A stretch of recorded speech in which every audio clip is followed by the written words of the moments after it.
Today we're diving into what is easily one of the most complex, chilling, and extensively documented investigations in American history. Okay, so I want you to picture the scene. It's December 2010. The wind is just howling off the Atlantic, and police are out searching the freezing scrubland along Ocean Parkway, which is this really quiet barrier island highway on Long Island's South Shore.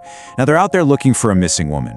But what they're about to find, well, it's going to completely shatter a community, haunt the region for well over a decade, and uncover a massive, terrifying secret that was basically hidden right in plain sight. To really understand how this whole thing began, we have to go back a few months to May of 2010. A 24-year-old aspiring actress named Shannon Gilbert vanished. But right before she disappeared, she made this frantic 911 call from a client's home in Gilgo Beach, literally begging the dispatcher, "There is somebody after me, please get me out of here." She fled into the darkness, and because she couldn't give her exact location, months just went by. Her family was desperately pleading for help. Finally, by December, police started systematically searching that oceanfront highway. And the sheer scale of the horror they stumbled upon is just staggering. While they were out there looking for Shannon in that thick Ocean Parkway scrubland, investigators actually discovered the carefully concealed remains of 10 other people.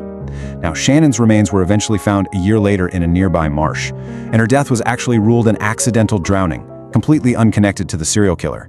But here's the thing. It was her tragic disappearance that sparked the massive search in the first place. Because of that, investigators and advocates started calling her the woman who found the others. Section 1.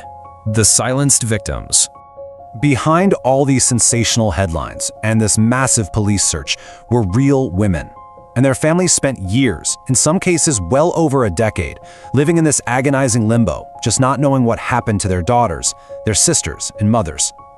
We need to remember the 8 confirmed victims tied to the Gilgo Beach killer: Melissa Barthelemy, Maureen Brainerd Barnes, Megan Waterman, Amber Lynn Costello, Jessica Taylor, Valerie Mack, Karen Vergata, and Sandra Castile. These were all young women working as escorts, targeted and killed between 1993 and 2010. And they were all found on that exact same stretch of Long Island's South Shore. For years, they were just known as the nameless victims of some unknown monster. And this case gives us such a chilling insight into the killer's psychology.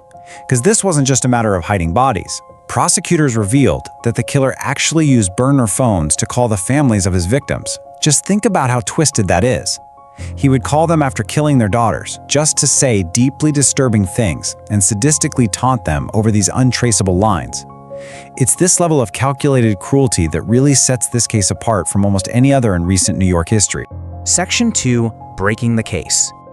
For the longest time, progress was just agonizingly slow. You've got evidence degrading after years out in the elements, and these crimes stretched way back, long before we had modern digital forensics. Let's just look at this timeline. The first killings start back in 1993. It's not until 2010 that bodies are even found. Then, a whole decade passes before a dedicated multi-agency task force is finally formed in 2022 to find a crack in the killer's armor. And then, boom! By 2023, a suspect is identified and arrested, culminating in a guilty plea just recently in April 2026. So, you might be wondering what on earth changed between 2022 and 2023 to suddenly crack open a decades-old cold case? Well, the answer is genetic genealogy.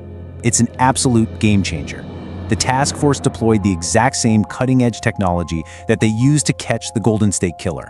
By tapping into consumer DNA databases and painstakingly reconstructing family trees from partial matches, they could finally identify these anonymous remains. In August 2023, this tech identified a victim who had previously only been known as Fire Island Jane Doe. She was Karen Vergata, a 34-year-old missing since 1996. After all those years, the puzzle pieces were finally clicking into place. Section 3. The Suburban Serial Killer. In January 2023, investigators were reviewing some surveillance footage near one of the crime scene locations, and they spotted a man whose appearance and movements just, raised red flags. So they started quietly watching him, building their case while he just went about his totally ordinary life.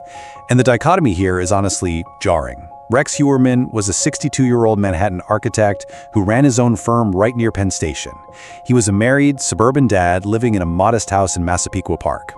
But then you have this secret life, the burner phones, binding victims in burlap, and literally keeping digital murder planning documents. He walked right among his neighbors, playing the role of a normal dad, all while obsessing over his next target. Let's break down his routine because it is terrifyingly methodical. Prosecutors actually found a document on his devices outlining strategies for future killings, ways to avoid DNA evidence, and even supply lists. I mean, he treated serial murder like a project management spreadsheet.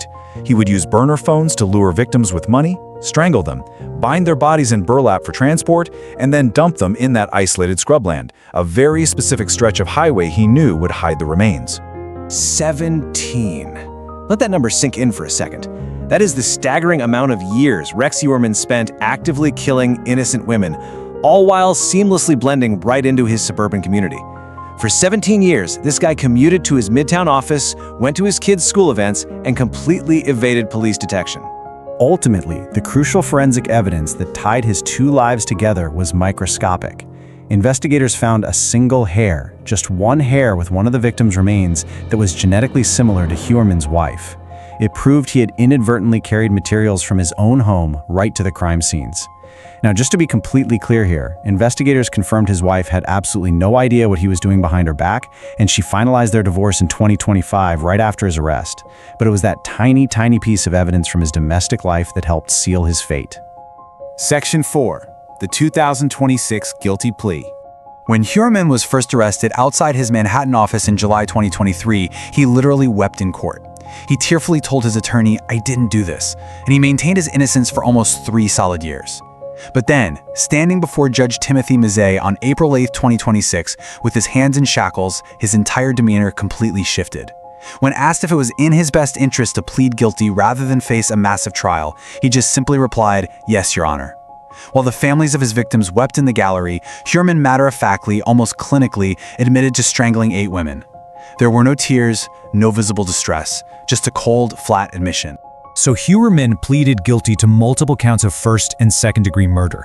His expected sentencing on June 17, 2026, guarantees he's going to serve multiple consecutive life sentences without any possibility of parole. He is absolutely going to die in prison.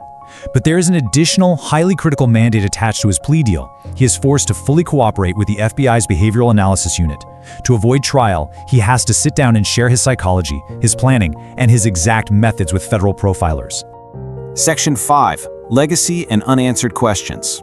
Now, while Rex Heuermann's guilty plea formally closed 8 cases and finally gave 8 families the answers they had sought for decades, the story of the Scrubland is, tragically, far from over.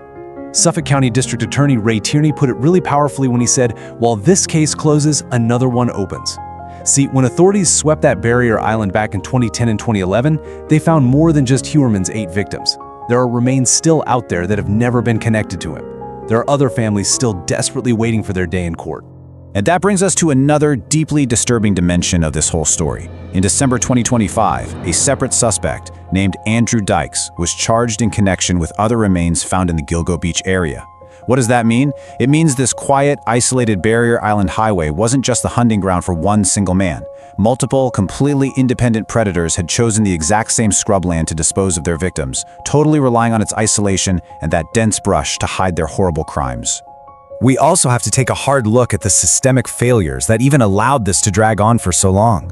The 2025 #1 ranked true crime documentary, Gone Girls, did a brilliant job of shifting the focus entirely away from the killer's dark mythology and placing it back onto the victims themselves. It argued that because these women were sex workers, their disappearances were met with this awful systemic apathy. Missing persons reports were just deemed too complicated, and the victims were largely dismissed by society as the wrong kind of people. Their families had to fight tooth and nail for over a decade just to get authorities to take these cases seriously. Which leaves us with a final, absolutely vital question. Who are the remaining unidentified victims in the scrubland? And why did society take so incredibly long to finally listen to them? DA Tierney noted that it was actually these women who ultimately refused to stay silent, and the search for them led investigators right to the killer's front door. So I want you to ask yourself, how many more voices are out there right now, just waiting for someone to finally say their name?